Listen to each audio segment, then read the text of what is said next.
اوس مشرک چې نو دا مسلمانی دا د اسلام د منګه وباسو نه، خو مشرک دی ته وایي چې هغه په اسلام کې خپل کارونه شریک کړي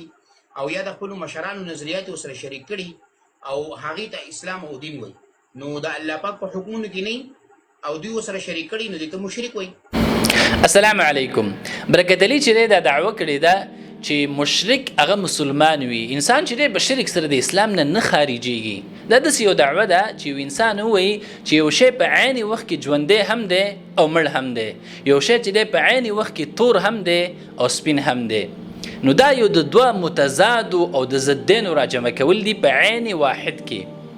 قرآن کریم ته براشو ځکه دا خلک وایي قرآن ته راشي، نو زه قرآن کریم ته هلته ګورو چې الله رب العالمین مشرکانو ته کوم خطاب کړی دی. خو دې نه مخکې چې د اسلام او د شرک تعریفونه کوو، تر څو موږ اسلام او شرک هغه وپېژنو. اسلام ویل کېږي په ساده معنا سره الله رب العالمین ته تسلیمیدل او هغې ته چې غاړه ایښودل، د الله رب العالمین وحدانیت باندې ایمان لرل چې هغه وحده لا شریک ذات دی، هغې سره شریک نه جوړول او دغه رنګې د رب العالمین اطاعت او تابعداري کول او د مشرکانو نه او د شرک نه چې دی بیزاري اعلانول. هو الاستسلام لله بالتوحید والانقياد له بالطاعة والبراءة من الشرك وأهله. الشرک څه ته ویل کېږي؟ شرک ویل کېږي الله رب العالمین سره په هغه شیانو کې چې هغه رب العالمین پورې خاص وي یو څوک برخدار حصدار او شریک جوړول، دې ته ویل کېږي شرک. نو شرک او اسلام چې دی دا دواړه د یو بل ضد دي، دا کلم چې دی هغه نشي راجمع کېدلی. دغه رنګې الله رب العالمین په سورة بینه کې هغه خلک چې د رب العالمین سره شرک کوي هغوی ته څه خطاب کړی دی؟ دا خلک کافران دي. نو که چېرته د مسلمان سورة بینه چې دا په اخرنۍ سپاره کې ده دا یې لوستلی وی، صرف لوستلی نه ځان یې ورباندې پوهه کړی وی، نو ده به کلم دا خبره نه وی کړی چې مشرکان هغه مسلمانان دي او په شرک سره انسان د اسلام نه خارجيږي. الله رب العالمین په اولني نمبر آیات کې فرمایي لم يكن الذين كفروا من أهل الكتاب والمشركين منفكين حتى تأتيهم البينة. الله رب العالمین په دې آیات کریمه کې اهل کتاب چې یهود او نصارا دي او دغه رنګ مشرکین دواړه راجمع کړي دي او خطاب یې د څه کړی دی؟ د کافرانو چې د خلکو کفر کړی دی دا کافران دي او دا مسلمان وایي چې نه په شرک سره انسان د اسلام نه خارجيږي. دغه رنګ الله رب العالمین په سورة مائده کې په 22 نمبر آیات کې فرمایي انه من يشرك بالله فقد حرم الله عليه الجنة ومأواه النار وما للظالمين من انصار. الله رب العالمین په مشرک باندې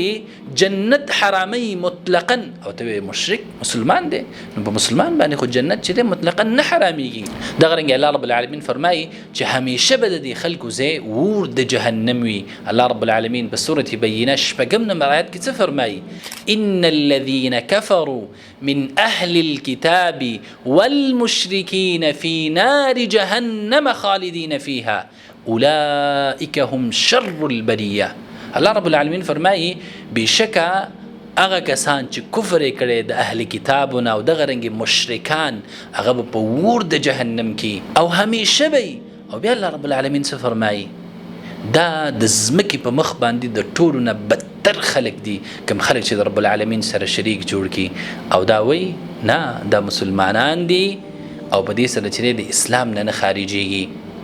الله رب العالمین په سورة النساء کې څه فرمایي؟ الله رب العالمین فرمایي ان الله لا يغفر ان يشرك به ويغفر ما دون ذلك لمن يشاء. بشکل الله رب العالمین هغه چاته بخنه نه کوي څوک چې د رب العالمین سره شریک جوړ کړي، ويغفر ما دون ذلك لمن يشاء او غیر د دینه چې نور ګناهونه وشي او د انسان موحدي په الله باندې د توحید عقیده، نو الله رب العالمین وایي به زما اختیار دی چاله چې زه غواړم بخنه ورته کومه او که چاله نه کومه. خو هغه انسان چې د رب العالمین سره شریک جوړ کړي الله رب العالمین وایي زه دې انسان ته بخنه کومه نه بیخي که چېرته دا انسان په خپل ژوند کې توبه ونه باسي.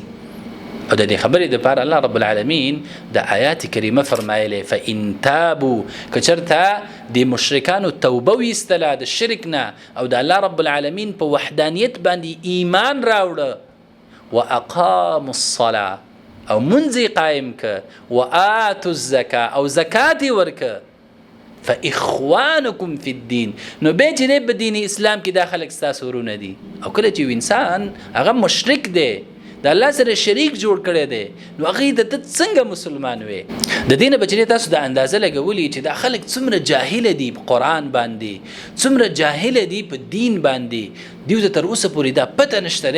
چې په شرک سره انسان د اسلام نه خارجيږي مشرک کله مسلمان هغه نشي پاتې کېدلی کله چې انسان د رب العالمین سره شریک جوړ کی د انسان چې دی په دې سره د اسلام د دایرې نه خارجيږي دا کله مسلمان نشي پاتې کېدلی موږ د خلکو ته وایو چې د قران کریم اول تاسو زده کړئ ځان ور باندې پوهه کړئ په دې کې چې کوم احکامات دي هغه زده کړئ هغې نه وروسته د خلک دعوت کوي کله چې دا کار تاسو کوئ سره د علم نو موږ بس تاسو تندیخ کول کو